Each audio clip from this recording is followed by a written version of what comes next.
A very good morning, and I want to welcome you to the Monday press briefing, where we give an update on the incidents of security significance and also any other matters of security. We expect colleagues from the Ministry of Internal Affairs and also the UPDF spokesperson, but we can be able to start because we are almost 20 minutes into the program. I want to start by informing the public that today marks 1 week since the full reopening of the economy.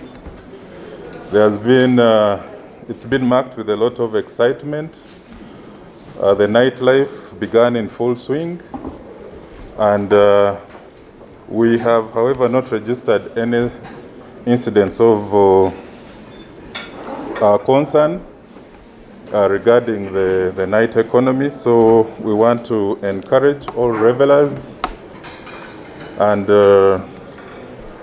people who are outgoing to continue exhibiting the much levels of discipline and observing the SOPs from the Ministry of Health.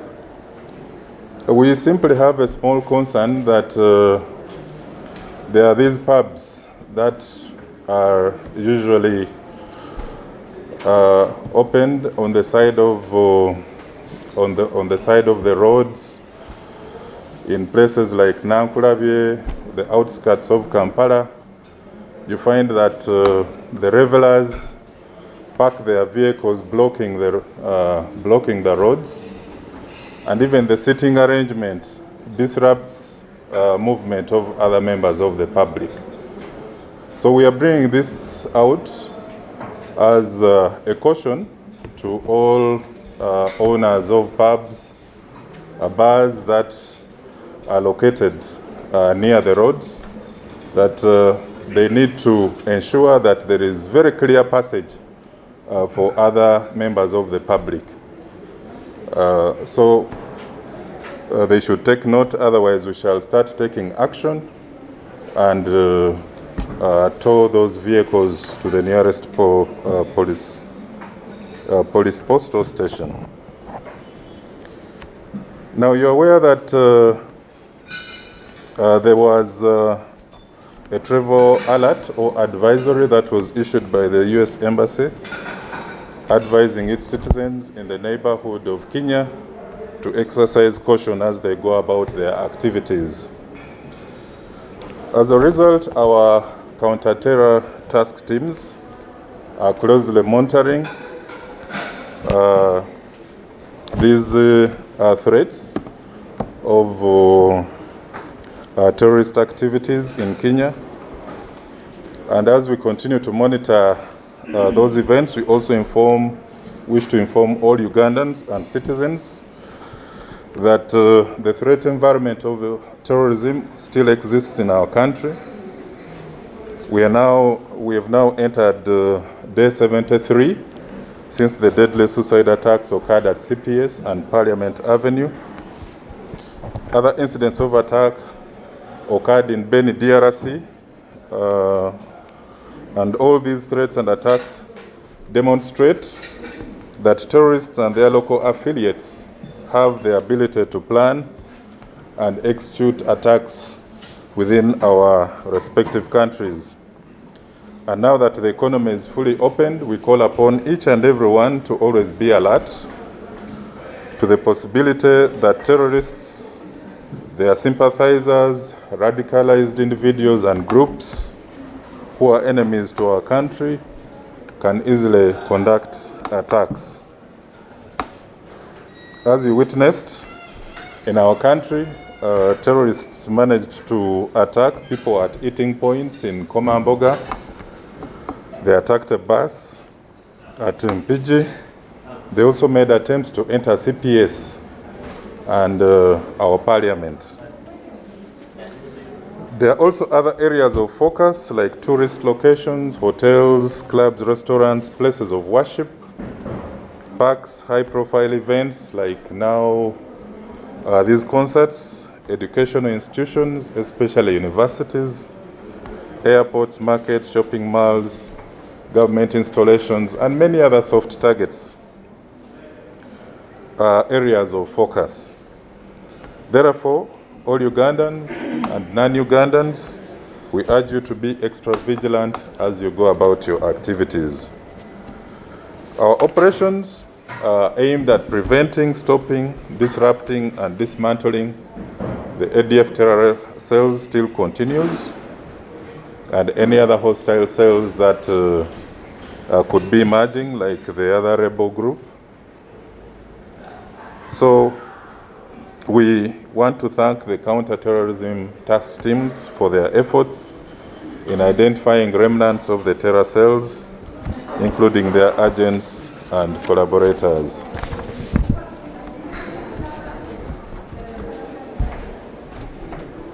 We also want to warn against plans to hold protests and demonstrations within Kampala city.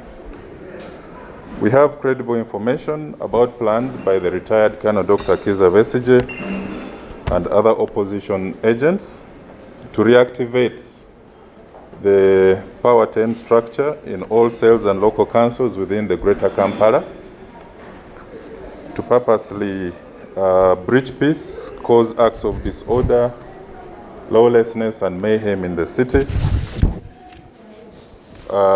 They have managed to recruit at least 5 residents from each of the cells whom they plan to mobilize and start holding protests and demonstrations. Now, this development comes at a time when the economy has fully reopened and many sectors trying to get back on track.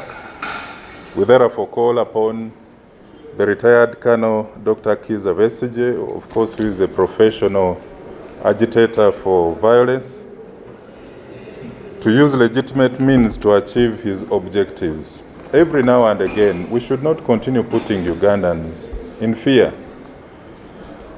When they formed the other pressure group, they gave a deadline. The beginning was we were entering the new year, how they are going to hold demonstrations. Other political parties have done the same. So, I mean, when are Ugandans going to really settle down and start concentrating on business? Children have just gone back to school. There are legitimate means which have never been hindered and allows them to widely conduct their activities. So we just want to remind them that the Public Order Management Act is still in force, and where they have a duty to inform the police about the details of their meetings.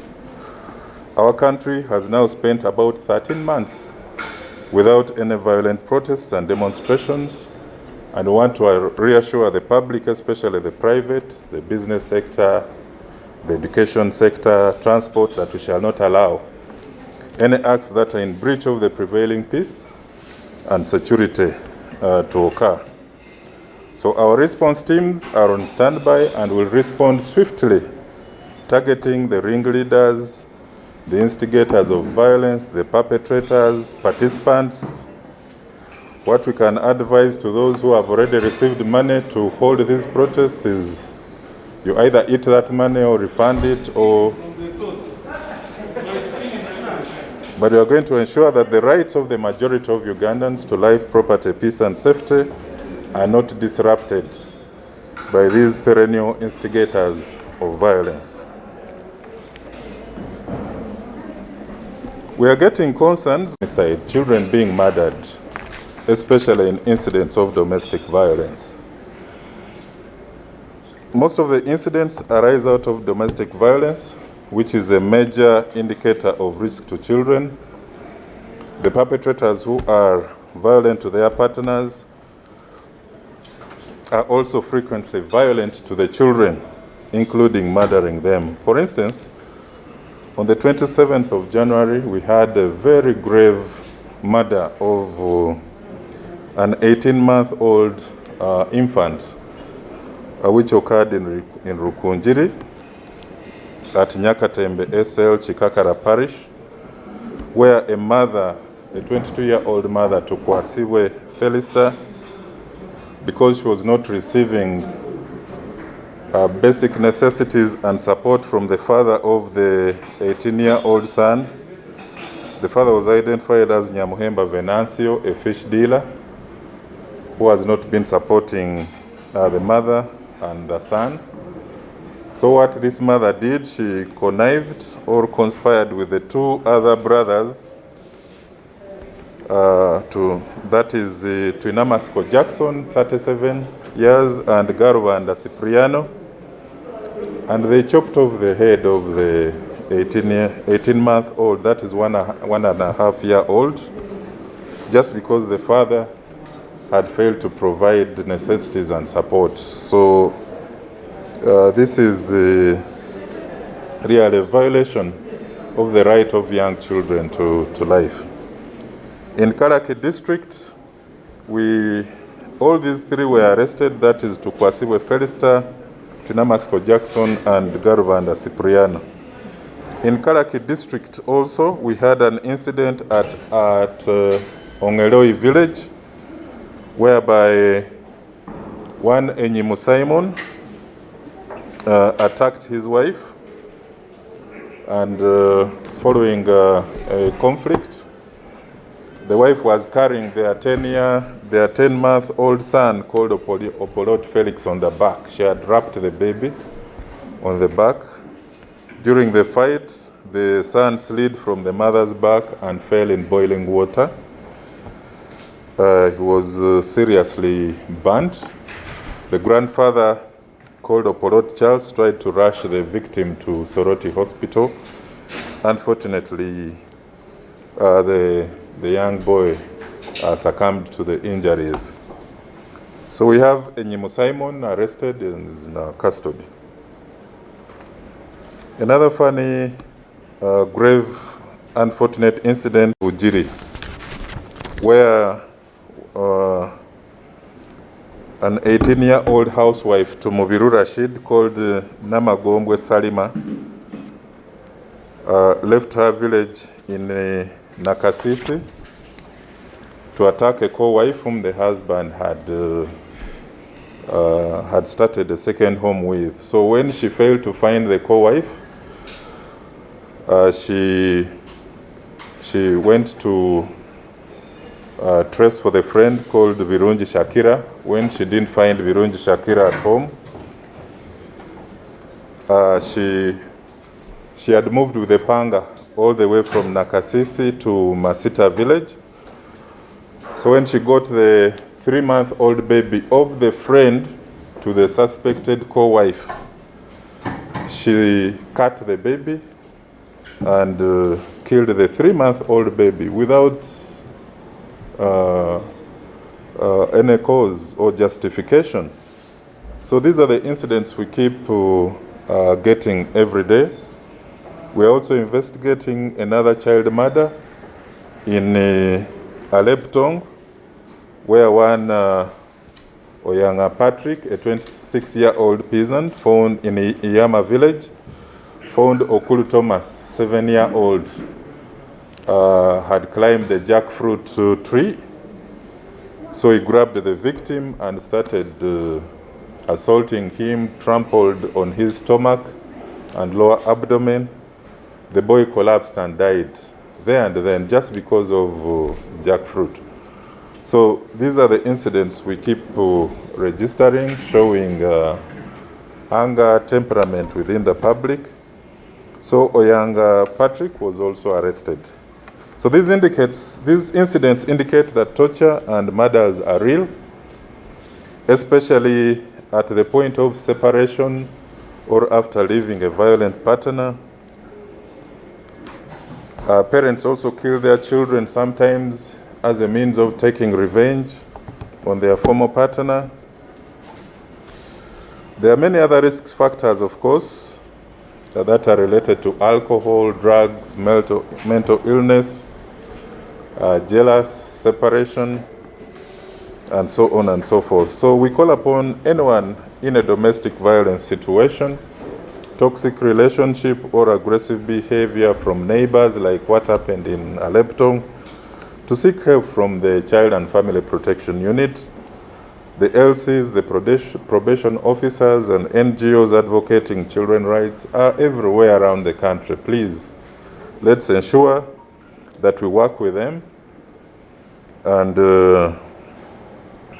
to address some of these concerns that rotate around stress, an addictive relationship, and incidents of violence.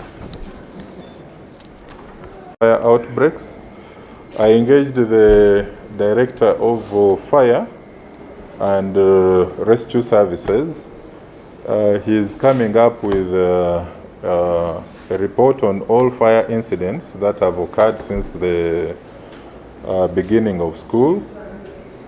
And I think in the course of the week, around Wednesday, he's going to call a press briefing at the fire headquarters and give a very clear account of their findings so far. So let's give it up to Wednesday this week.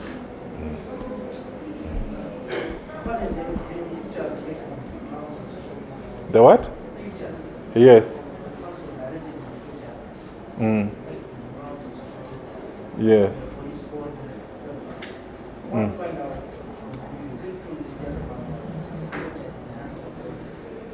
Now, which one is that one? Which gentleman? In Kasese? No, but we need to, you know, when there are incidents of torture, sometimes we've seen very grave pictures on social media.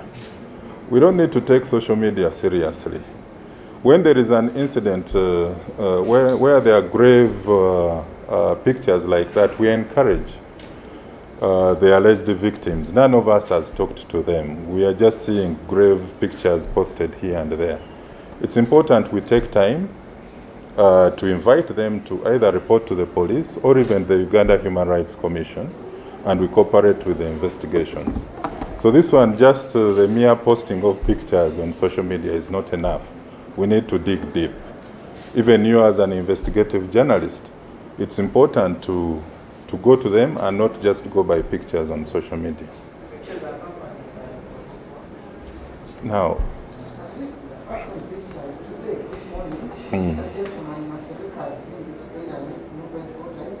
At where? At where? No, but now if they go and are conducting business as a NUP business without really helping these victims to come out and give us a clear account, because these are elderly people. We've conducted a number of operations, and the leadership of the joint security agencies has come out strongly to condemn any acts of violence that do occur. So we really need a very clear account from them. If they prefer to go to NUP, NUP doesn't have investigative powers to prosecute. They really need to come out, and if they feel they cannot come to the police, then they need to go to any other agency like the Human Rights Commission, and then they report this case. Okay? Yeah.